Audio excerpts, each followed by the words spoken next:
ये गौतम स्मृति का या आपका ने गौतम धर्मसूत्र का 12वां अध्याय है। इससे पहले एक वीडियो इसी अध्याय से आ चुकी है और भी बहुत सारी बातें इसके अंदर हैं, अगर बताई जाए तो घंटों लगेंगे। लेकिन एक छोटी सी बात जो बहुत ही अहम बात है वो मैं आपको बता रहा हूँ। आप देखेंगे कि ब्राह्मणों ने किस तरह से धर्म के नाम पे कितना मजबूत धंधा और किया हुआ था और किस तरह के जुल्म ये ब्राह्मण लोगों को डरा करके, पता नहीं, हमको लगता है कि ये सब बड़ी चीज़ें फेक फाक है, सिर्फ यूं ही लिख दिया है ताकि लोगों के अंदर कुछ ब्राह्मणों का डर खौफ हमेशा लगा रहे। इस तरह की बातें पता नहीं क्या हो सकता है, पहले ज़माने के अंदर ऐसा होता हो, क्योंकि बहुत सारे लोगों ने 10वीं 11वीं 12वीं सदी वगैरह में आकर के हिंदुस्तान में देखा, बल्कि क्या बोलते हैं आपको, अंग्रेज़ के ज़माने तक लोगों ने आके देखा कि बड़े बड़े राजा महाराजा हिंदुओं की जब शादी करके आते हैं, कोई नई कन्या ला करके आते हैं तो ब्राह्मणों के हवाले कर देते हैं 3 दिन के लिए उसको शुद्ध करने के लिए। तो जब हाँ दिमाग और जहन इंसान का इतना मरा हुआ हो तो उसके लिए फिर मैं पढ़ करके ही सुनाता हूँ, आप देखते जाएं कि क्या कुछ लिखा हुआ है। यहाँ देखें, एक बड़ी मज़ेदार बात है कि चोरी करने वाला अपने केश खोलकर यानी बाल खोलकर और मूसल हाथ में लेकर अपने दुष्कर्म की घोषणा करता हुआ राजा के पास जाए। यदि वो राजा द्वारा मूसल के प्रहार से मर जाए या बच जाए तो पवित्र हो जाता है। यदि राजा उस पर मूसल का प्रहार न करे तो वो स्वयं चोरी के पाप का भागी होता है। अब ज़रा देखें किस तरह की गजब की बातें हैं। लेकिन इससे भी गजब की बातें जो मैंने दिखानी थी वो नीचे है, वो यहाँ पे है और 12वें अध्याय के लास्ट में। यहाँ देखें,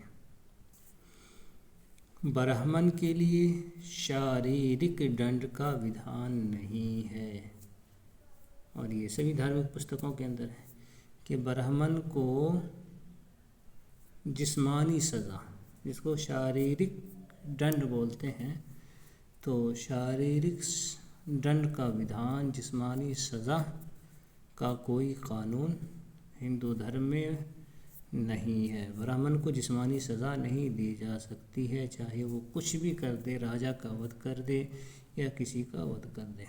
गांधी जी का वध किए लेकिन उसको फांसी मिल गई। तो ये समझे कि देश के अंदर जो हिंदुओं के अनुसार जो कुछ ये चल रहा है वो सब गोडसे को फांसी देने ही के कारण है।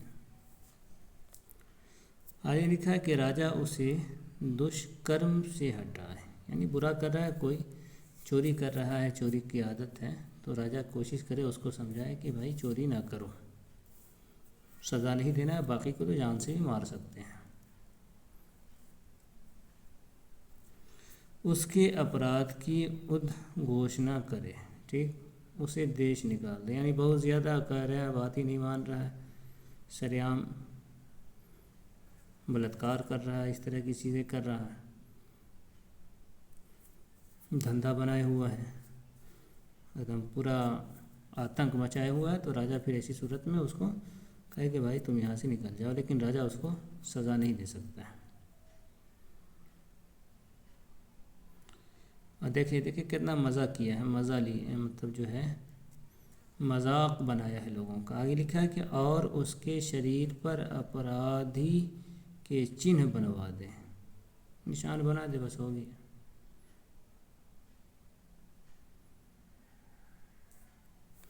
यदि राजा ऐसा करने में प्रवृत्त नहीं होता तो प्रायश्चित का भागी है। चोरी के माल को लेने वाला मनुष्य भी जानबूझकर अधर्म के कार्य से जुड़ा होने के कारण उस कार्य में सहायक और चोर के समान है।